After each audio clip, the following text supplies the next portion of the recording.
Buenos días, le doy la bienvenida al ciclo de conferencias y capacitaciones en línea que el Ministerio de Economía y Finanzas desarrolla para impulsar la ejecución de las inversiones públicas y fortalecer las capacidades de los operadores del Sistema Nacional de Programación Multianual y Gestión de Inversiones en nuestros niveles de gobierno. Para encontrar mayor información, los invitamos a visitar la página de inversión pública de la web del Ministerio. El día de hoy se desarrolla la capacitación Inversiones IOR en estado de emergencia ante peligro inminente y post-desastre, que tiene como objetivo orientar a los operadores del Sistema Nacional de Programación Multianual y Gestión de Inversiones respecto a las principales consideraciones en el registro de aprobación de IOR en atención de emergencia y respuesta en el marco de emergencia. Esta capacitación comprende una exposición y una ronda de preguntas. Bien, damos inicio a la capacitación. Le damos la bienvenida a Mijailo Veneros, sectorista de prevención y atención de emergencia de la IGPMI. Adelante, Mijailo. Buenos días con todas y todos. Es un gusto volver a estar con ustedes. El día de hoy vamos a tocar las inversiones de emergencia, que son las IOR en ese contexto, ¿no? Entonces, dentro de esto vamos a desarrollar 5 temas. ¿Cuáles están viendo ahí? Ese es el contenido del día de hoy. Siguiente, por favor. Bueno, lo primero que vamos a ver es la gestión de riesgos de desastre, que es un sistema, ¿no? Que dentro de los sistemas que tenemos de gestión pública y cómo se engrana con el de inversión pública, ¿no? La articulación del SINAGER, la ley 29664 y sus modificatorias con nuestro sistema que somos invierte, se podría decir, ¿no? Siguiente, por favor. Bueno, lo primero que vamos acá a identificar es que tenemos como un parteaguas, una parte media, el que nos separa una cosa o nos parte el sistema es la ocurrencia de un desastre, ¿no? En el primer, como ustedes pueden ver, en la parte media tenemos un desastre. Puede ser un sismo, un maremoto, o la erupción de un volcán, una lluvia intensa, una inundación. Entonces, de ahí vamos a separar en 2 grandes grupos, a la mano izquierda y a la mano derecha. Como verán, a la mano izquierda tenemos la declaratoria por peligro inminente, que siempre se da antes de que ocurra el fenómeno. Entonces, una vez que yo tengo la declaratoria, debo realizar, o siempre me dicen los decretos supremos, que realice acciones inmediatas ante el peligro inminente. Y estas acciones inmediatas generalmente están vinculadas a actividades que están reconocidas en el programa presupuestal 068. Entonces, acá nosotros como gestores de inversión pública ya tenemos una herramienta que no está dentro del invierte, que es un programa presupuestal, el 068, y que reconoce ciertas actividades. ¿Para qué? Para mitigar, reducir, prepararme ante ese peligro inminente, ¿no? Si dentro de esta preparación acá hay un elemento que se llama la ficha de peligro inminente que se registra en el SINPAD, todas estas ocurrencias vamos a tener. El SINAGER tiene como un banco de inversiones que se llama SINPAD, donde vamos a registrar cada una de las necesidades, ocurrencias que existan o las afectaciones que existen. Entonces, yo cuando salgo a hacer esta evaluación en el marco del peligro inminente, voy a encontrar que hay algunos activos estratégicos de algunos servicios que podrían fallar, perderse, no continuar brindando el servicio, ¿no? Por lo tanto, yo podría ahí realizar IORs de rehabilitación de esos activos que existen, que están brindando el servicio, pero que son vulnerables ante la emergencia y están vinculados, ¿no? Hay un vínculo directo, un nexo de causalidad. Es decir, por ejemplo, me declaran por peligro inminente, por inundación o por lluvias intensas, y tengo una captación que está erosionada o está ya hecho una evaluación estructural, está a punto de colapsarse, la cual se perdería con un caudal máximo, una máxima avenida que podría generarse por estas lluvias, ¿no? O a veces, por ejemplo, tienen un peligro inminente por friaje, ¿no? Pero proponen, por ejemplo, mejoramiento de pistas y veredas. Entonces, o rehabilitación de pistas y veredas. ¿Qué causalidad tiene las pistas y veredas con la mitigación, la reducción del friaje? No hay mucho, no hay nexo de causalidad, ¿no? O si viene el friaje, no es que se van a dañar o se van a perder totalmente el servicio de transitabilidad urbana. Entonces, ahí hay que siempre guardar esa discrecionalidad, hay que revisar bien lo que nos dice el decreto supremo. Más a la izquierda vemos antes de la emergencia. Acá están todas las acciones de mitigación, ¿no? De fortalecimiento de capacidades para la respuesta. Cuando hablamos de fortalecimiento de capacidades, ya es algo transversal, que tienen ustedes sus planes de contingencia, ¿no? Orgánicamente, hay una oficina de INDECI descentralizada a nivel distrital, provincial y regional, la cual realiza estas actividades de manera rutinaria al año, tiene un calendario, ¿no? Por ejemplo, la evacuación ante sismos, la evacuación ante inundaciones, ¿no? Todos esos son parte de las acciones de mitigación que se realizan los 365 días del año. Ahora, volvemos una vez al centro, ocurre el desastre, hay una declaratoria por impacto ambiental, por el impacto de este desastre. ¿Esto se realiza en base a qué? Se realiza en base a justamente los registros que hacen ustedes de los daños, la evaluación de daños en el SIMPAD, los famosos EDAM. Al otro lado teníamos las fichas de peligro inminente, que es como su hermana del EDAM. Entonces, una vez que ocurrió este desastre, lo primero que hay que hacer es hacer las acciones inmediatas. Dentro de estas acciones inmediatas está la evaluación del daño. Hay que salir a evaluar los daños y vamos a encontrar daños en servicios públicos, ¿no? Pero muchos de ellos que se pueden recuperar, ¿no? Solo se ha inundado, se ha ensuciado, está con lodo, con barro, solo tiene agua, pero estructuralmente están bien, ¿no? Entonces ahí lo que hay que hacer son las acciones inmediatas. Dentro están las actividades, ¿no? La limpieza, la descolmatación, el bombeo de agua, etcétera, etcétera. Pero si yo ya encuentro en esta evaluación, en esta respuesta que hago, daños estructurales vinculados al desastre, o sea, si la lluvia fue la que originó el desborde del río y el río en este desborde hizo colapsar una aula del colegio que era de adobe, era muy vulnerable, entonces eso ya podría ser atendido con una rehabilitación porque estoy identificando que es un activo estratégico del servicio educativo el que se ha dañado, ¿no? Ahora, si todo el colegio, las 10 aulas del colegio han colapsado por esta inundación, yo debería estar pensando ya en una reconstrucción, esto sí se atiende en el Invierte, se atiende con los proyectos de la naturaleza, recuperación del servicio, o si son varios servicios los que se han dañado, incluso los puedo enmarcar en un programa de inversión. Asimismo, después de la emergencia están las acciones de recuperación post-desastre, ¿no? Que tienen que ver, por ejemplo, con el reparto de agua, ¿no? Actividades de traslado de agua, porque se han perdido el servicio de agua potable, etcétera, etcétera, hasta que sea recuperado. Estos son entonces, lo que está de la línea de la flecha azul hacia arriba son actividades que están en otros programas presupuestales y que el que más cercano se tiene o que está vinculado es el programa presupuestal 068. No existe inversiones de proyectos de emergencia, como siempre lo decimos, existen IOAR de emergencia, ¿ya? Y no existe proyecto de emergencia. Lo que sí se tiene es un proyecto de recuperación del servicio. Esto hay que ir quedando un poco claro para seguir avanzando. Siguiente, por favor. Siguiente. Ahora, entonces, la herramienta principal en el Invierte son las IOAR de emergencia y estas quedan habilitadas con una declaratoria de estado de emergencia. Y tenemos dos clases de declaratoria. ¿Qué es una declaratoria primeramente? Es un estado de excepción decretado por el presidente de la República con acuerdo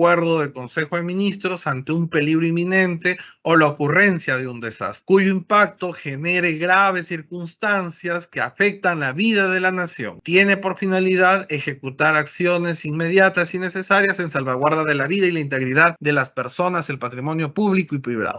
Generalmente se dictan por 60 días. Entonces acá tenemos, miren, pueden ver a la mano izquierda, dice decreto supremo que declara el estado de emergencia en varios distritos de algunas provincias de los departamentos de Amazonas, Anca, Cajamarca, Huancavelica, etcétera, por peligro inminente ante intensas precipitaciones pluviales del periodo lluvioso 2023-2024 y el posible fenómeno del Niño. Como verán en el artículo 1, ¿qué es lo que establece? Dice, para la ejecución de acciones de excepción inmediatas y necesarias de reducción del muy alto riesgo existente, ¿ya? Aquí muchas veces se acuerdan, dicen, no, pero a esa bocatoma hay que llevar más agua, ¿no? Más adelante vamos a ver esos errores. No, acá lo que tienes que hacer son IORs vinculadas justamente a ese fenómeno. ¿Tienes necesidades postergadas? Seguramente tienes un proyecto de mejoramiento, de optimización, que más adelante está programado tal vez, pero acá lo que tienes que hacer son las IOR que están vinculadas con esa causalidad. Ahora, a la mano derecha tenemos otro decreto, el 182-2021, ante la ocurrencia de un movimiento sísmico, ¿ya? Y también, bueno, siempre identifica nivel de distritos, y una vez que esté identificado el distrito, va a quedar habilitado para poder hacer el registro de la CIOR dentro de los servicios que sean, que tengan ellos rectoría, o sea, los que sean responsables de estos servicios. Hay servicios que, por ejemplo, son competencia del gobierno local y hay otros servicios que son competencia del gobierno regional, pero no del local, o son compartidos, ¿no? Etcétera. Por ejemplo, el agua potable y el saneamiento son de competencia exclusiva de los gobiernos locales, más no de los regionales, ¿no? Siguiente, por favor. Entonces tenemos tres tipos de declaratoria de estado de emergencia: el nacional, cuando el estado de excepción ante el peligro por graves circunstancias generadas por perturbación a la paz o del orden interno o por catástrofe que afectan la vida de la nación en el marco del artículo 135 de la Constitución Política. Ya, eso es lo que nos dice, y está esto enmarcado en la resolución directoral 002-2023 del 11 de febrero del 2023, con la cual se actualizó se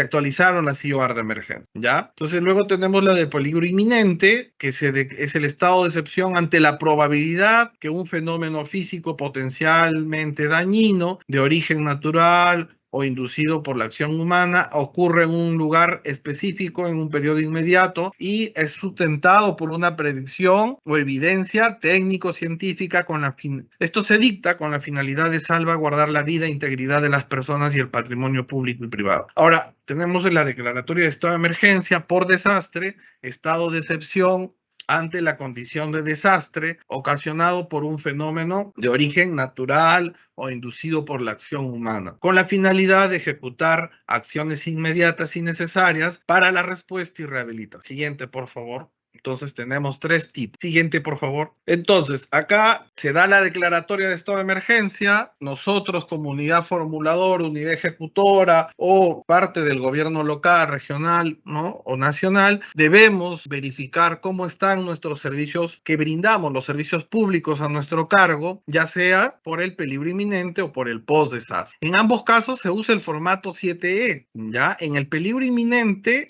está habilitada la ampliación marginal de edificación u obra civil o la rehabilitación de activos estratégicos, puede ser edificación u obra civil también. Un clic más, por favor. Por favor, ¿podría darle un clic? Bueno, entonces, en post-desastre, no, la siguiente, atrás, por favor. Post-desastre tenemos también la rehabilitación de activos estratégicos que hayan sido dañados por el desastre, ¿no? Que hayan sido dañados por ese evento. La reposición de equipos que son activos estratégicos que hayan sido dañados por esa inundación, por ese sismo. Entonces, acá, de cada uno de los servicios públicos, tenemos un listado de activos estratégicos y eso lo tenemos que tener en la cabecera para saber qué activos tengo y cuáles son los que puedo atender con una IOR de emergencia. Las IOR, se olviden, están enfocados, nuevamente, repito, activos estratégicos. Siguiente, por favor. Entonces, en una declaratoria de estado de emergencia, ya vimos la de por peligro inminente y post-desastre, la declaratoria de estado de emergencia nacional. Aquí usa el formato 7D y es una emergencia nacional, tiene una rectoría generalmente. Por ejemplo, en el caso del COVID, el rector fue el MINSA, ¿no? Para todo lo que era el servicio de salud colectiva. Minedu también fue el rector, por ejemplo, para contener la emergencia y darle continuidad al servicio, por ejemplo, en la compra de las tablets. Entonces, acá siempre cuando hay emergencia nacional ya hay una rectoría, porque esto es nivel 4 o 5, donde ya supera a los gobiernos locales y regionales. Siempre las IOR atienden solo servicios públicos y se enfocan en los activos estratégicos aprobados y reconocidos de estos servicios públicos. Cuando es nacional se puede usar las 4 formas de IOR: la optimización, la ampliación marginal, de edificación o de servicio, la reposición y la rehabilitación. Todo esto, bueno, acá hay que incidir que, por ejemplo, para el COVID, ya mediante el Decreto Supremo 130 de 2022, publicado el 27 de octubre del 2022, se puso fin a la declaratoria de estado de emergencia nacional por COVID. Todo esto está aprobado, está enmarcado en la resolución directoral 002-2023 EF/63.01 de la DGPMI. Siguiente, por favor. Entonces vamos a hacer acá una especie de ejercicio para el proceso de respuesta y evaluación de daño, ¿ya? Ahí siempre hay que indicar que hay que revisar el manual de evaluación de daños de necesidades EDAM Perú, ahí está el link, la ficha para el registro de peligro inminente en el SIMPAD, ambas, el EDAM y la ficha de peligro inminente se registran en el SIMPAD. Entonces todo lo que evaluemos en el marco de un peligro inminente, un post-desastre, ahí están los manuales para que ustedes hagan ese registro adecuado. Supongámonos que ocurre una inundación. Lo primero que tengo que hacer, ocurre, ahí lo vemos, esa estrella roja, ocurre la inundación, es salir,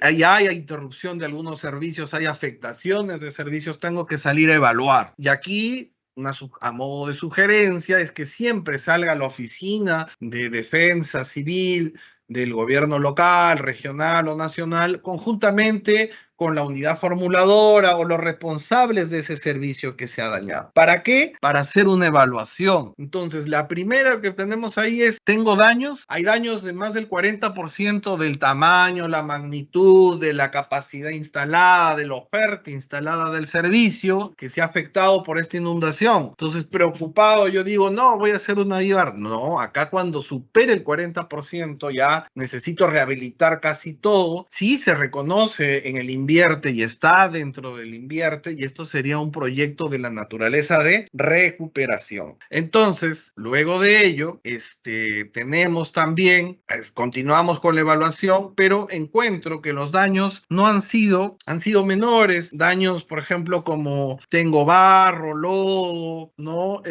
Se ha colmatado, los patios de los colegios han quedado con un lodo de 10 centímetros, pero no hay daños en los activos estratégicos o estructurales. Hay daños, pero que son menores, ¿no? Puertas, ventanas. Eso, ya no correspondería. Me hago la pregunta, ¿la inversión es una IOR? No, eso no es una IOR. Entonces, ¿cómo lo debo atender? Sí se puede atender y se atiende con otras inversiones fuera del Sistema Nacional de Programación Multianual y Gestión de Inversiones, y generalmente son actividades vinculadas al programa presupuestal 068. Y ahí termina mi atención. Ahora, si tengo daños, ¿no?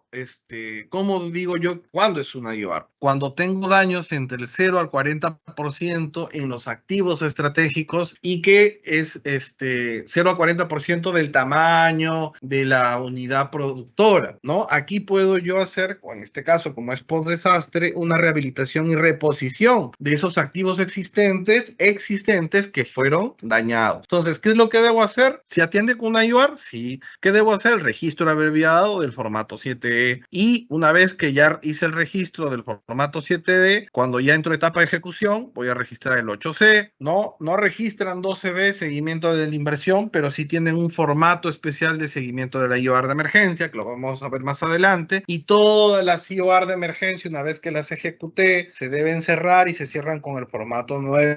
Y ahí concluiría nuestra intervención. Hay que indicar que siempre que cerrar todas las inversiones, sean IOR de emergencia, IOR normal, proyectos de inversión, usan el formato 9 de cierre, y es algo que es muy saludable realizar para no generar duplicidades a futuro con proyectos regulares, normales, o las posibles IOR de emergencia que puedan suscitarse o sean necesarias. Siguiente, por favor. Entonces, aquí tenemos ya la parte de ejecución de la IOR, ¿no? Una vez que yo hago el registro, se aprueba inmediatamente, y eso está a cargo de la unidad formuladora, ya sea para el formato 7E o 7D, ¿no? Entonces, inmediatamente va a pasar al formato 8. Entonces, no tiene formulación y evaluación la CIOAR. Y aquí el responsable, en el formato 8, sección B, se registra el resultado del expediente técnico o documento equivalente y el responsable es la unidad ejecutora de inversiones. ¿No realiza consistencia? Claro, porque no tiene formulación y evaluación. Y acá ustedes me dirán, ¿y por qué no realiza formulación y evaluación? Porque no vamos a evaluar la demanda de un servicio. No vamos a cuantificar y sobre eso diseñar la infraestructura para atender esa demanda. ¿Por qué? Porque ya existe la CIOAR, se realizan sobre servicios que ya se están atendiendo, ¿ya? Por eso es que no registra consistencia. Ahora, luego viene la sección C, que ya es la ejecución, los registros en la ejecución física de obra y que responsable también es la unidad ejecutora de inversiones. Ahora, en esta parte, las modificaciones que ocurran durante la ejecución física de la ejecución física de esta CIOAR deben ser aprobadas antes de ser ejecutadas, ¿ya? Y también hay que registrarlas antes. Entonces, apruebo, registro y ejecuto, ¿ya? Eso también está alineado a la ley de contrataciones del Estado, que te dice que toda modificación tiene que ser aprobada antes de ser ejecutada.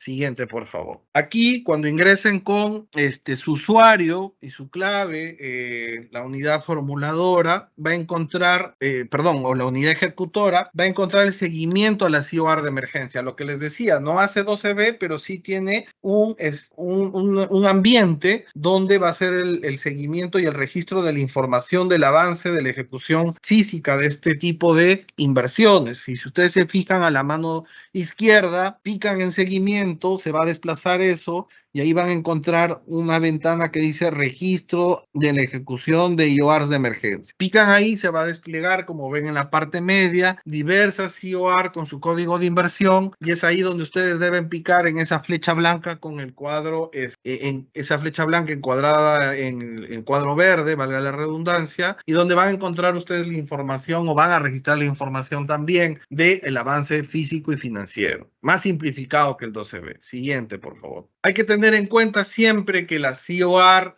tienen que estar alineadas, ¿no?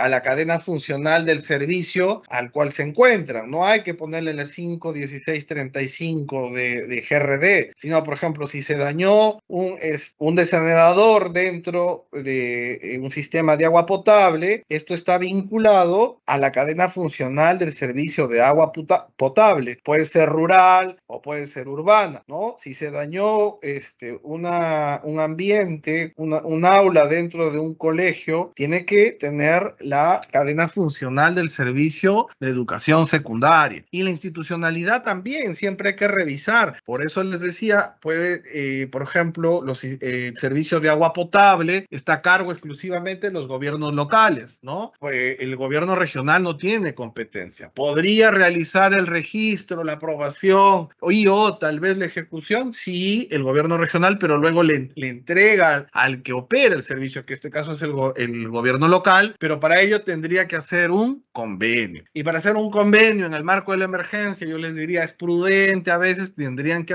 analizar y revisar si es que no les hace más tedioso y alarga los plazos para la atención y recuperación del servicio. Siguiente, por favor. También hay que tener en cuenta que dentro del formato, cuando ya estoy en el 8C, no debería agregar otra naturaleza ni cambiar y agregar metas y acciones que no estuvieron autorizadas en la aprobación, o sea, en el 7E de la IOAR de emergencia. Por ejemplo, acá yo tengo el ambiente de administración central, pero me olvidé que por ahí me faltan, pongamos que es un colegio, laboratorios, y le agrego rehabilitación, reparación de infraestructura, activo, laboratorio. Supongamos que sea un activo estratégico. Eso ya no podría, pero Inge, se dañó, sí, se dañó los laboratorios, ¿qué podemos hacer? Bueno, si se ha continuado la emergencia y se ha seguido dañando, cierras esta IOAR y registras una nueva inmediatamente, porque esto es lo más flexible que tienes, y más aún si estás en el marco de la emergencia,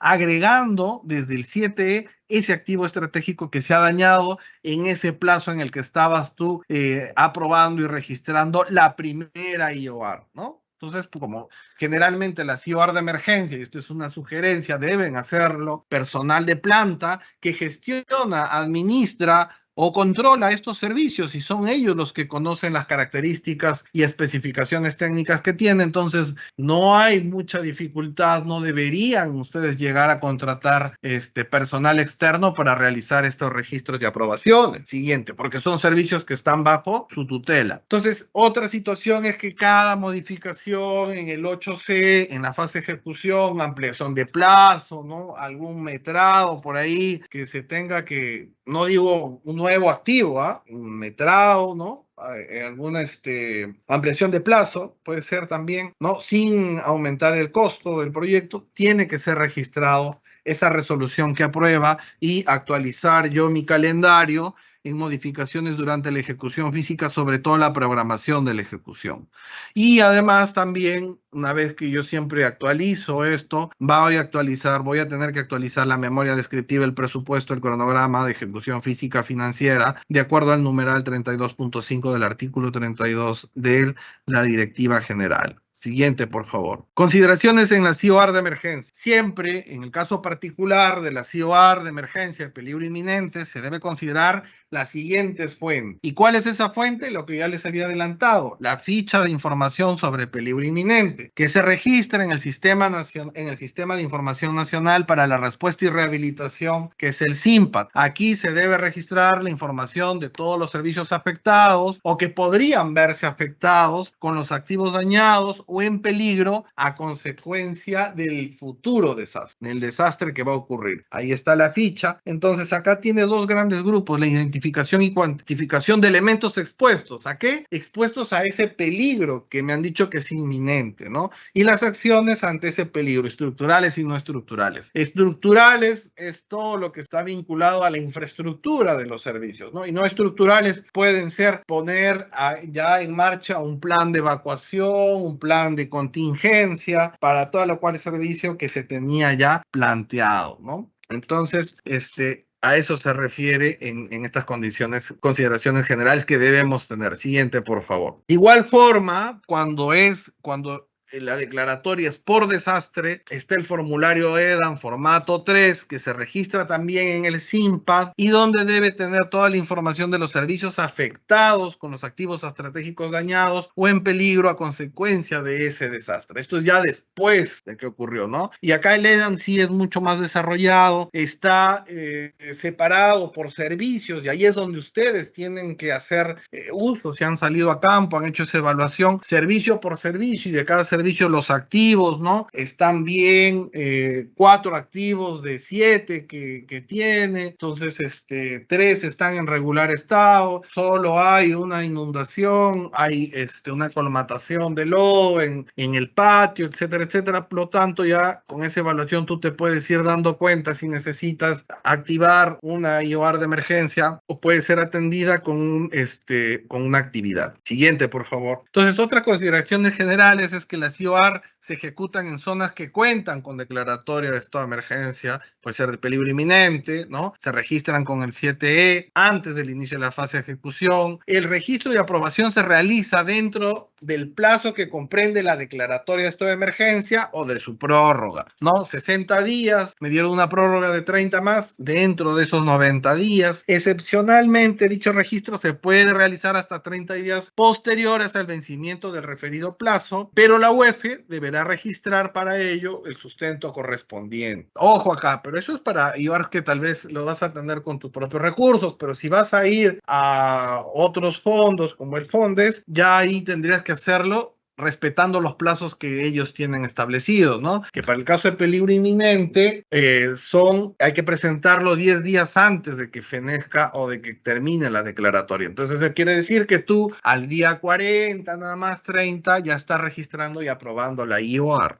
Ahora, no registra 12B, registra un formato de seguimiento de IOR de emergencia más concreto, Ahí está el link. Deben ser ejecutadas en un plazo máximo de 1 año, contados a partir de la aprobación del expediente técnico o documento equivalente. Se puede prorrogar hasta 1 año más la ejecución, para lo cual la UEI deberá registrar, en este caso ya la UEI, no la UEF, ¿no? Porque estás en ejecución. Debe registrar el sustento correspondiente en el banco de inversiones previa a la ejecución. Siguiente, por favor. Durante su fase de ejecución se efectúan sus registros correspondientes. Dentro de las consideraciones tenemos que durante su fase de ejecución se efectúan sus registros correspondientes en el formato 8C, ¿ya? Entonces, para las IOR es el 8C, ¿verdad? De acuerdo a la directiva 001. Entonces, para las IOR normales como para las de emergencia, en la fase de ejecución son el 8C. Al término de la ejecución de las inversiones de ampliación marginal y rehabilitación de emergencia, se registra su cierre con el formato 9, ¿no? También en el marco del invierno. Al finalizar la ejecución de la CIOR, la UEI debe informar a la OPMI sobre el cumplimiento de las metas físicas, plazos y costos asociados, ¿no? ¿Por qué debe informar esto? Porque a veces la OPMI va a tener que priorizar esta CIOR de emergencia, hacer modificaciones presupuestales para atenderlas, pero esa atención o haber hecho sustentar esas modificaciones para atender la emergencia tiene que tener una evidencia de cómo se ejecutó esa modificación presupuestal en esta IOR, ¿no? Pues por eso que solicita siempre un informe la OPMI. La OPMI debe informar a la DGPMI si su ejecución afectó las metas originalmente establecidas en la programación multianual, porque claro, dentro de mi programación multianual puedo tener algunos proyectos de inversión, alguna CIOR, alguna elaboración de expediente técnico que dejé o lo reprogramé para el siguiente año porque esos recursos los necesitaba para atender la emergencia que es ahora, ¿no? No está habilitado para la IOR la compra anticipada de terrenos o interferencia. Siguiente, por favor. Bueno, dentro de las fuentes de información siempre nos preguntan, ¿no? ¿Qué debo considerar para hacer mejor la IOR de emergencia? Lo primero es que tiene que existir el servicio, tiene que existir la unidad productora. Entonces, dentro de esto tenemos los expedientes técnicos de la ejecución de esa obra, de ese servicio que ya está funcionando. Y los registros en el banco de inversión, ¿no? Por más que se encuentre cerrado ese proyecto con el cual crearon el agua potable, que ahora se ha visto afectado, pero tiene un código de inversión con el cual puedo revisar todos los registros que tiene, ¿no? Y ahí hay algo importante. Dentro del formato 9 voy a tal vez encontrar esas actas de entrega, esos informes de entrega del proyecto, ¿no? Entonces ahí voy a encontrar especificaciones técnicas, tamaño, metrado, tal vez han registrado los planes de operación y mantenimiento, los cuales van a ser necesarios para identificar bien el impacto que ha tenido este desastre sobre esos activos estratégicos. Los planes institucionales de operación y mantenimiento, lo que les decía, ¿no? Acá, por ejemplo, juegan un papel importante las oficinas, las ATM, ¿no? Que ven el agua potable, los institutos viales. Entonces ellos saben el nivel, el tipo, las especificaciones técnicas que tiene la infraestructura y los equipos de los servicios que están a su cargo. Las normas técnicas de calidad de servicio, los niveles de servicio y las normas técnicas de los factores de producción, los estándares de calidad. ¿Por qué les digo esto? Porque puede ser que, por ejemplo, yo ha colapsado tal válvula, pero esta válvula es un activo estratégico para comenzar, pero las especificaciones técnicas del sector me dicen que ya no debo usar ese tipo de válvulas sino otras. Entonces ahora tendría que considerar esas nuevas especificaciones para atenderlo, ¿no? También respetando, porque muchas veces hemos encontrado que ejecutan una IOR de emergencia, pero quieren llevar más agua, quieren elevar el nivel de servicio de la posta médica a otro, y eso no corresponde hacerlo con una IOR, eso se realiza con un proyecto de inversión. También otro elemento a consultar son las políticas de gestión de los activos de los activos muebles e inmuebles aprobadas en las herramientas de gestión de la entidad propietaria de la unidad productora u órgano a cargo de la operación y mantenimiento. ¿Esto qué quiere decir? Por ejemplo, que si yo tengo algunos equipos que han sido dañados por la emergencia, tengo que verificar que antes de este desastre estaban en buenas o en regulares condiciones, pero que por motivo de estas se dañaron, ¿no? Por la inundación se dañó, inmediatamente la oficina de patrimonio está iniciando la baja, por lo tanto, ya con ello se sustenta mi reposición de este activo. Siguiente, por favor. Siempre dentro del registro que haga yo de la CIOR, para el caso particular de la CIOR de emergencia, hay que tener un compendio de imágenes, ¿no? Tiene que tener un buen panel de imágenes que sustenten la afectación, ¿no? Que evidencien. Y estas imágenes vienen desde esa evaluación que van a salir a hacer con las oficinas de INDECI, conjuntamente con la OEF. Es una sugerencia para que en un solo trabajo levanten fotografías, medidas, informes, ¿no? Y regresen y alimenten este formato 7E. Porque dentro de esto hay el punto D, el registro de la IOR de emergencia, van a tener que describir ustedes cómo estaba el servicio público antes y después del desastre. Entonces ahí ustedes tienen que describir cómo era ese colegio, cuántas aulas tenía, cuántos alumnos matriculados, qué tenía, ¿no? Cuál era su vulnerabilidad, qué elementos tenía, cómo estaba construido, qué material era el que estaba construido y cómo quedó después de la emergencia, ¿ya? Entonces, también las características de la solución planteada, que tiene que estar alineada a las especificaciones técnicas que ha brindado el sector para esta tipología de servicio. Siguiente, por favor.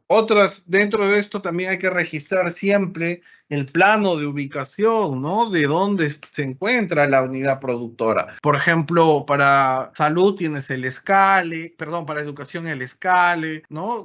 Que tiene georreferenciado todos los centros educativos, los mapas viales para el caso de carreteras, y hay que hacer una identificación correcta del tramo, ¿no? Por ejemplo, acá utiliza el tramo, dentro de qué ruta está, el distrito, la provincia, el departamento, el inicio referencial del sector dañado, el fin del sector dañado, y así puedo hacer para lo largo de toda la carretera, ¿no? Y el inicio también con siempre georreferenciando, por favor, que eso nos va a ayudar a sustentar y a corroborar mejor su IOR de emergencia. Siguiente, por favor. Entonces, el panel fotográfico, como les decía, tiene que tener estas evidencias, ¿no?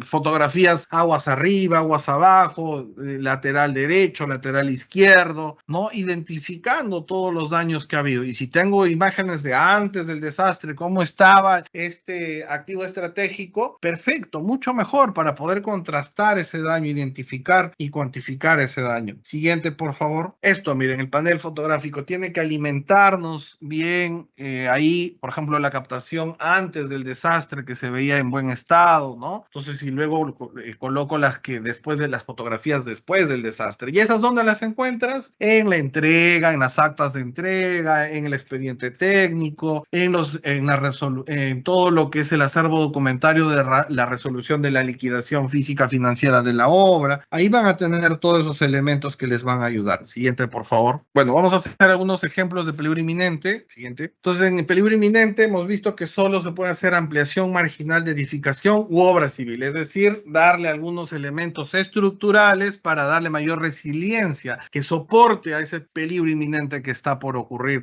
que está por llegar. Y la rehabilitación de infraestructura que es susceptible o que podría verse afectada por ese desastre, ¿no? Siguiente, por favor. Acá, por ejemplo, tenemos en peligro inminente una ampliación marginal de edificación u obra. Se trata de una construcción de activos a los ya existentes, pero que no modifican la capacidad de producción de la unidad productora. En este caso, un sistema de agua potable, ¿no? Vamos a incorporar elementos estructurales de una edificación a una edificación existente. Tenemos el reservorio que está en funcionamiento, pero que están proponiendo acá un muro de protección con un cerco perimétrico que se requiere añadir conjuntamente al activo estratégico reservorio, pero que le da mayor seguridad, mayor resiliencia, pero que no modifica el nivel de producción del servicio. Entonces, la construcción del cerco perimétrico en el reservorio debe cumplir con las normas técnicas del sector, la OS 030 del Reglamento Nacional de Edificaciones, y como los estándares de calidad que brinde el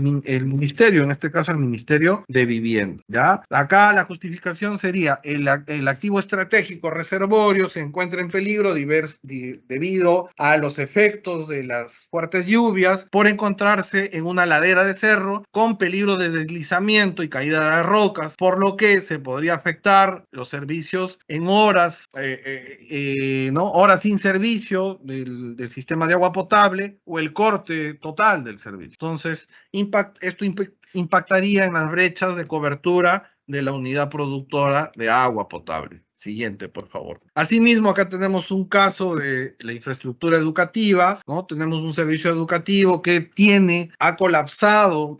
Hemos visto que hay algunos activos existentes dañados o en malas condiciones al momento de la declaratoria de peligro inminente.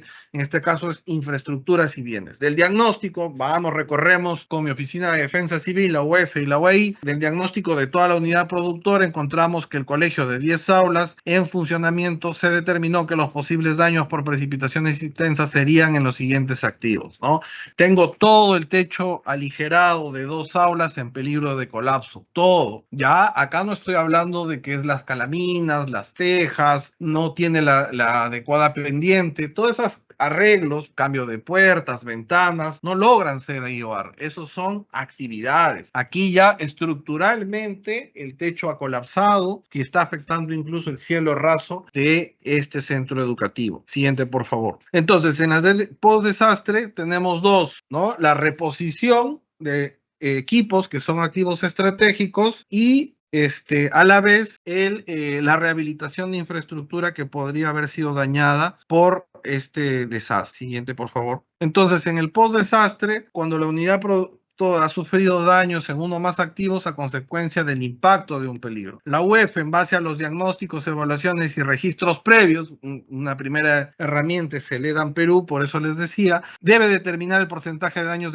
dentro de toda la unidad productora en funcionamiento. Los sectores del gobierno nacional, según sus competencias, deben definir los criterios y parámetros de límite entre rehabilitación y recuperación. Generalmente es el 40%. ¿No? En las que están estandarizados. Ahora, siempre se debe verificar la posibilidad de rehabilitación versus proyecto de recuperación o la posibilidad de atender con actividades que no forman parte del Sistema Nacional de Programación Multianual y Gestión de Inversiones. Por ejemplo, le decía la limpieza y descolmatación, ¿no? Esas son actividades, no llegan a ser IOR, tampoco proyectos de inversión. Siguiente, por favor. Pero yo limpiando, descolmatando ese canal de tierra, ya estoy brindando el servicio al nivel del servicio original antes de que ocurrió el desastre, ¿no? Porque era un canal de tierra. Entonces, siempre hay que tener eso en cuenta, ¿no? Acá, por ejemplo, después de un sismo, vamos a evaluar este centro educativo y hemos encontrado que infraestructura, equipos inmobiliarios, que son activos estratégicos, se han visto dañados. Por lo tanto, voy a plantear una inversión de rehabilitación en infraestructura y de reposición en equipo. Del diagnóstico en todo el colegio se determinó que los daños son los siguientes, en los siguientes activos. Se ha dañado el cerco perimétrico, como ven en las fotografías, el cielo raso en 2 aulas y un aula inhabitable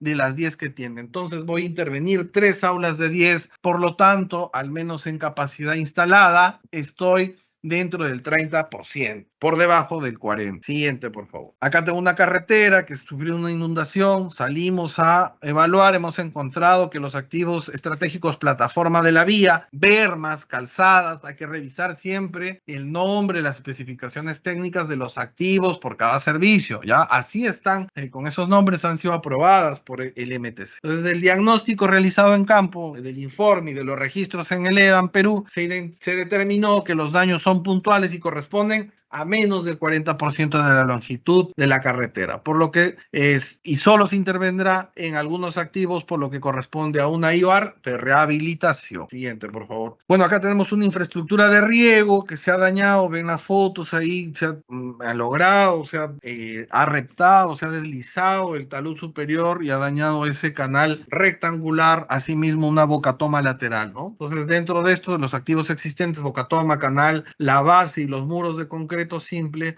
han sido afectados. Entonces, dentro de esto, el diagnóstico en campo, el informe y los registros previos en el EDAM Perú, se determinó que 300 metros de canal rectangular han sido afectados de los 7.500 que tiene la red total del sistema de riego, además de 2 activos como una toma lateral. Por lo tanto, la unidad formuladora concluye que la intervención corresponde a una IOAR de rehabilitación en el marco de una emergencia. Siguiente, por favor. Errores frecuentes. Bueno, dentro de los errores frecuentes tenemos que, en el caso salud, por ejemplo, la información registrada no se detalla y describe los equipos, ¿no? ¿Cuáles son los equipos que se han dañado? Ahí ponen esa foto, yo no puedo diferenciar de qué se trata, si es la pared, si es el cielo raso, la pared, un biombo, no lo sé, ¿no? Así como la infraestructura afectada. Las fotografías no guardan relación con la descripción. Me dicen que está a punto de colapsar y ponen una fotografía, pero parece ser que es un contraplacado que se ha mojado y que se ha esponjado por la humedad, ¿no? Entonces, ¿cuál es la recomendación? Siempre hay que presentar el inventario de los bienes y equipos del centro de salud. Y aquí hay algo que les sugiero, ¿no?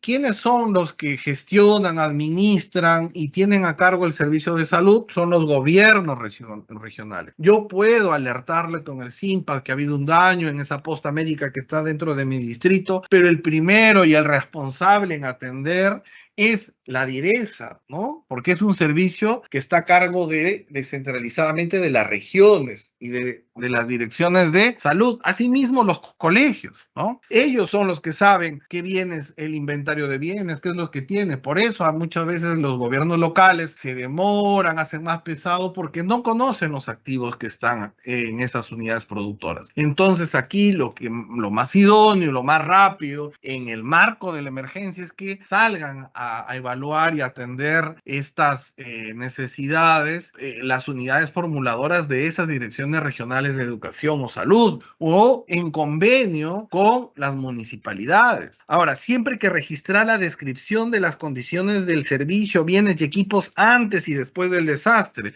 demostrar la necesidad de reposición, ¿no? O de rehabilitación, iniciar la baja de los activos o equipos afectados, que siempre hay que iniciar la baja porque se dañó. Si no, muchas veces encontramos que acumulan ahí activos estratégicos en el marco de la emergencia, sin embargo están en buen estado, y eso no es la finalidad de la IOAR, sobre todo de la emergencia. Se debe presentar las fotografías de todos los activos de la unidad productora, dañados y no dañados, ¿cómo están, no? O sea, oye, este está bien, en regular estado, se mantiene en regular estado, este pasó de regular a mal estado, a muy mal estado, ¿no? Entonces, eso tengo que tenerlo en cuenta. Ahora, no se registra ni siquiera un croquis de la unidad productora con la ubicación de los activos, el área total y dañada. Si el servicio ya se está brindando y se ha sido ejecutado por un proyecto de inversión, debe tener planos que me ayuden a ubicarme y a ver el tamaño, la magnitud de la unidad productora y su daño, ¿no? Entonces, es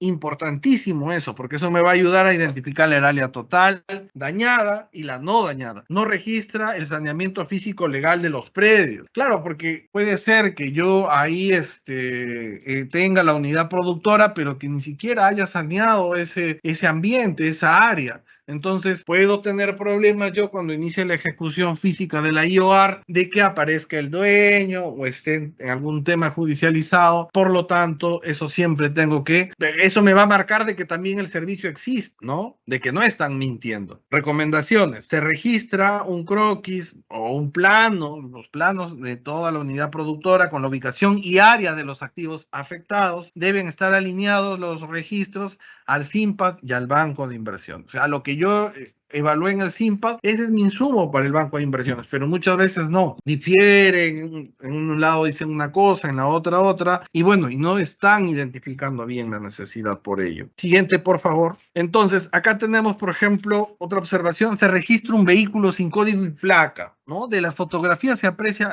esa ambulancia que ve en la parte superior izquierda, un deterioro considerable y presenta inoperatividad antigua. ¿Y qué es lo que habían hecho? Habían registrado que esa ambulancia, por las intensas lluvias, estaba así, pero como ustedes lo ven, tiene hasta vegetación dentro, ya no tiene ni cobertura, o sea, perdió la pintura, los equipos que lleva dentro, pero ellos juraban y rejuraban que era la lluvia la que lo había dejado así. Entonces, esto está inoperativo hace años. Entonces, no se demuestra el origen de la inoperatividad a consecuencia de las precipitaciones pluviales realizadas en estos meses. Entonces, ¿cuál es la recomendación acá? De corresponder, se debe de corresponder. Se debería registrar los códigos e información registral del vehículo. Porque, claro, si el vehículo se ha siniestrado por la emergencia, bueno, ahí eso es otra cosa. Tienes que demostrarlo, ¿no? Periódico, reporte policial, la denuncia, etcétera, ¿no? Sustentar el hecho generador de la inoperatividad vinculada al desastre. El activo nuevo debe tener las especificaciones técnicas actuales establecidas por el MINSA. ¿Y cómo nos dimos cuenta acá? Porque esta ambulancia, ya, o sea, lo que habían requerido para reponer esta ambulancia, habían contemplado especificaciones técnicas del 2012. O sea, encima lo iban a reponer con una ambulancia que ya estaba desfasada, cuando hay nuevas especificaciones técnicas para estas ambulancias rurales que han sido dictadas, me parece, el 2020, 19, en el marco del COVID. Entonces, imagínense, lo iban a reponer por algo que ya estaba desfasado y que no estaba alineado a las especificaciones del sector. Ahora, a veces incluyen, por ejemplo, estos muebles que no son activos estratégicos, ¿no? Ni tampoco están en la lista de activos estratégicos aprobadas por el MINSA. Se debe realizar siempre, revisar los activos estratégicos por el nivel de servicio. Yo les pregunto, si esa banca no está ahí en esta posta, ¿ustedes creen que decaiga el nivel de servicio? No, ¿no? O sea, se va a mantener. Hay activos por los cuales sí, si yo no tengo los rayos X, el tomógrafo, sí, ahí sí va a haber una afectación en la calidad, en el nivel del servicio. Pero esto también no es que no lo puedas atender, esto es gasto corriente, es operación y mantenimiento, que debiste darlo anticipadamente, ¿no? O mantenimiento correctivo, mantenimiento periódico o post desastre tal vez, pero esto lo tuviste que atender de otra manera, no cargarlo a la IOR. La IOR en general de emergencia responde a intervenciones puntuales sobre activos estratégicos afectados por el desastre. No se deben incluir acciones que corresponden al mantenimiento de las unidades productoras. Se recomienda tener la opinión favorable de la entidad a cargo de la operación y mantenimiento. En este caso, si es salud, debería ser la DIRES. Siguiente. Aquí tenemos en el sector de educación, el panel fotográfico no se encuentra referenciado de acuerdo al croquis. Miren esas fotos que ponen, o sea, no sabemos si eso es el centro educativo, no demuestran el tamaño de la unidad productora, así como los daños del OP, solo vemos ese ambiente. Pensábamos que era un aula, cuando hemos pedido más fotografías era la dirección, no demuestran el impacto del sismo en los activos y ambientes del centro educativo. Como verán, no hay fisuras enormes, se ve ahí que se ha descascarado la tela, la película de pintura, pero no es que ha colapsado. Sí es rudimentario, ¿no? No cumple con las especificaciones técnicas del servicio y por eso tenía un proyecto de inversión, 2 proyectos de inversión tenía esta escuela, ¿no? Una de la municipalidad distrital y otra de la provincial. Encima había duplicidad. ¿Qué es lo que querían hacer ellos? Era rehabilitar los ambientes, por ejemplo, donde incluían reposición de pintura, de puertas, de cerradura, lo cual corresponde al mantenimiento rutinario periódico de la unidad productora y se realiza eso con gasto corriente y está a cargo de la unidad de gestión educativa local o de la DIREL regional. Entonces hay que tener cuidado. Y acá siempre se debe demostrar, otra recomendación es la afectación de la ocurrencia del sismo en esta escuela, ¿no? Las imágenes deben ayudar a sustentar cómo están ubicados los salones, de qué tamaño es, una imagen panorámica y si no lo tengo, los planos, ¿no? O cómo está en el escale. Siempre tengo que verificar cómo está mi escuela identificada en el escale. Siguiente, por favor. Vamos a dar paso ya creo a la ronda de preguntas también por el tiempo. Francis. A ver, hay una pregunta acá que dice, ¿cuál es la diferencia entre ampliación marginal del servicio e IOR de optimización, ya que se aplica antes de la declaratoria de estado de emergencia de ampliación marginal del servicio?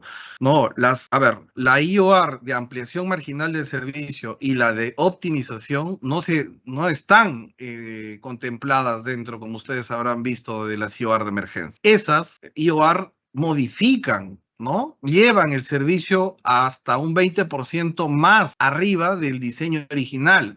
o recuperan. Por ejemplo, ha decaído a un 80%, pero tú lo llevas a condiciones originales, lo llevas al 100%. Para eso es. Y la optimización es hacer ajustes a lo largo de todo el servicio, en todos los activos estratégicos, para elevar o mantener el nivel del servicio original. Entonces, como están vinculadas a ello, eso no está relacionado con una emergencia. Una emergencia rehabilita, repone y amplía estructuralmente para recuperar el servicio o darle resiliencia ante la emergencia respectivamente. Entonces, la optimización es otra ruta, es mejorar el servicio. En este caso, elevar el nivel de servicio. En este caso, no, las IOR de emergencia no contemplan la de optimización y la de ampliación marginal del servicio. A ver, otra pregunta. ¿Se puede registrar una IOR que va a ser rehabilitación y ampliación marginal de una infraestructura? Claro, si tú demuestras que un activo vas a rehabilitar y a su vez necesitas una ampliación marginal de infraestructura, eso te da la posibilidad, el 7E te da esa posibilidad de hacerlo, de proponer en esos activos ampliación o rehabilitación. No hay ningún problema. Tienes que hacer que para cada uno de esos una IOR, si estamos hablando del mismo servicio. Respecto a la incorporación de las IOR como inversiones no previstas en el PMI, ¿la IOR es incorporada al PMI cuando se cuenta con expediente técnico aprobado? No, las IOR de emergencia no se incorporan al PMI, tampoco cuando tenga expediente técnico. No están obligadas, no las vas a ver en la programación multianual. O sea, para hacerlas más ligeras y más rápidos, se había establecido ello. Bueno, hay una propuesta más adelante que tal vez va a ser aprobada y que sí van a estar obligadas a ser registradas en la programación multianual, porque si no, no se van a poder visualizar, ¿no? Cuando tengas de un año a otro y todavía estás dentro de los plazos y existe la necesidad de continuar con la ejecución de esa IOR de emergencia, tendrías que programarla, ¿no? A ver, para la IOR de reposición, en el marco de la declaratoria de peligro inminente, ¿se debe dar de baja los equipos en la misma cantidad en los que se reponen? Lo primero que tienes que ver es que, por ejemplo, hay un rayo, ¿qué te dicen las especificaciones técnicas? Supongamos en salud, ¿no? Ya acá están con las preguntas medias malévolas. Si tienes un equipo de rayos X por salud, por establecimiento de salud, entonces vas a reponer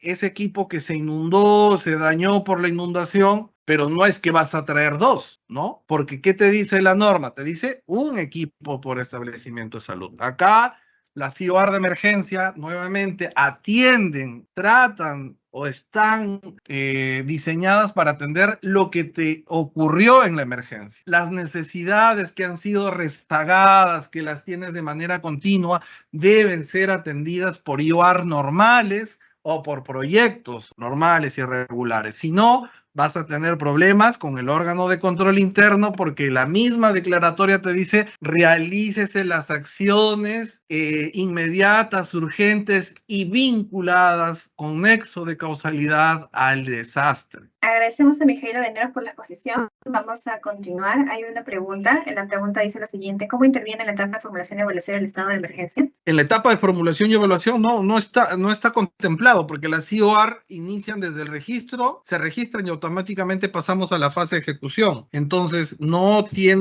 las IOR no tienen fase de formulación y evaluación. Gracias, Francis. Gracias, Mijailo. La siguiente pregunta es: ¿cuál es el proceso adecuado para el cierre de inversiones? El proceso adecuado es tener una liquidación física financiera de la obra, inmediatamente llenar el formato 9, ¿no? Que es para el cierre de todas las inversiones, sea una obra por una IOR de emergencia, una IOR normal o un proyecto de inversión. Gracias, Francis. Gracias. Siguiente pregunta es: ¿cuál es el contenido para la elaboración de IOR en estado de emergencia ante peligro inminente? El contenido es el que les he mostrado, o sea, porque ya existe. Lo primero es el 7E, todo lo que te pide el formato 7E, y hay que hacer una descripción de cómo era el servicio antes, con todos sus activos estratégicos, la capacidad que tenía, ¿no? Y la actual posterior al desastre, ¿no? Entonces ahí, y la solución técnica, ahí es donde deberíamos concentrarnos, y esto contrastada con todos los informes en el SIMPAD, ¿no? Que se tenga. Siguiente. Bien, agradecemos a Mijailo Venero por la exposición.